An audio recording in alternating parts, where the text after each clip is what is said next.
여기까지 인류가 불확실성을 어떻게 이해하고 그 깊은 이해를 바탕으로 어떻게 통제해 나가고 있는지 설명을 드렸습니다. 하지만 현대 인류는 불확실성을 너무나도 잘 이해하고 있고, 그렇기 때문에 때로는 불확실성을 직접 만들어서 활용을 하곤 합니다. 그리고 그 결과로서 이전에 갖지 못했던 새로운 기술을 개발하게 되죠. 그 대표적인 것이 딥러닝입니다. 딥러닝이라는 것은 사실 복잡한 최적화 문제입니다. 최적화 문제라는 것은 어떤 함수의 가장 작은 점을 찾는다는 것입니다.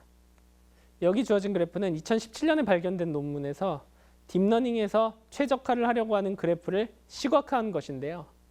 이 시각화한 그래프를 보시면 우리의 목표가 정확합니다. 이 그래프 가운데에 뾰족하게 있는 이 점을 찾는 것이죠. 물론 우리가 시각화해서 보면 이 점을 찾기가 쉽지만 컴퓨터는 어떤 특정한 알고리즘을 통해서 이 가장 낮은 점을 찾아야 됩니다. 그럼 컴퓨터는 함수에서 가장 작은 점을 어떻게 찾을까요? 컴퓨터는 어떤 한 점에서 시작을 합니다. 그리고 자기 주변을 둘러봅니다.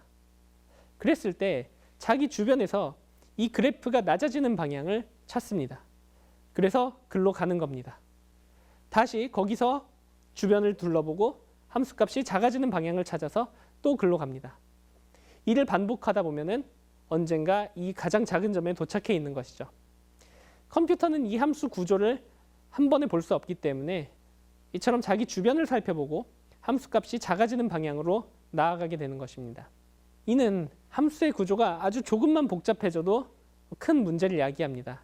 예를 들어 이 함수의 최소값을 찾는다고 하면 우리는 눈으로 바로 찾을 수 있지만 컴퓨터는 조금 전처럼 자기 주변을 살펴보는 행위를 해야 됩니다.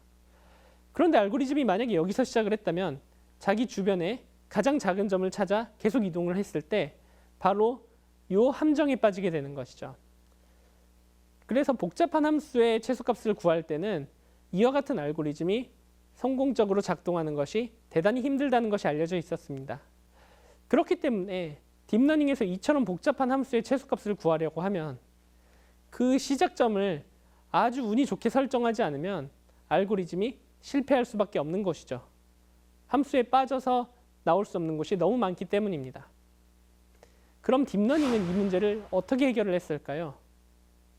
바로 이 알고리즘의 불확실성을 만들어서 주입을 하는 과정을 통해 해결을 했습니다. 예를 들어 이 빨간 점에서 시작하면은 일반적인 알고리즘은 자기 주변을 둘러봐서 함수값이 가장 작아지는 방향으로 이동을 하게 되는데 딥러닝의 알고리즘은 그것을 강요하지 않습니다. 높은 확률로는 아래 방향으로 가지만 낮은 확률로는 위로 거슬러 올라갈 수 있는 가능성을 줍니다. 이와 같은 가능성을 주면 높은 확률로는 함수가 작아지는 방향으로 가야 되기 때문에 처음에는 계곡에 빠질 수 있습니다. 하지만 계곡에 빠진 알고리즘에게 충분한 시간을 주면 낮은 확률로 위로 거슬러 올라갈 수 있는 여유를 줬기 때문에 시간을 충분히 주면은 언젠가는 이 계곡을 빠져나가서 가장 깊은 곳으로 이동할 수 있게 만들어준 것이죠. 이처럼 기존에 불확실성이 없는 알고리즘이 해결하지 못하던 문제에 불확실성을 아주 현명한 방식으로 주입을 해서 문제를 해결한 것이 확률적 최적화 기법이라고 불리고 이것을 활용한 것이 딥러닝입니다. 딥러닝은 이처럼 인류가 불확실성에 대한 완벽한 이해를 바탕으로 그것을 알고리즘에 주입을 해서 우리가 기존에 해결하지 못했던 문제를 해결한 대표적인 사례입니다.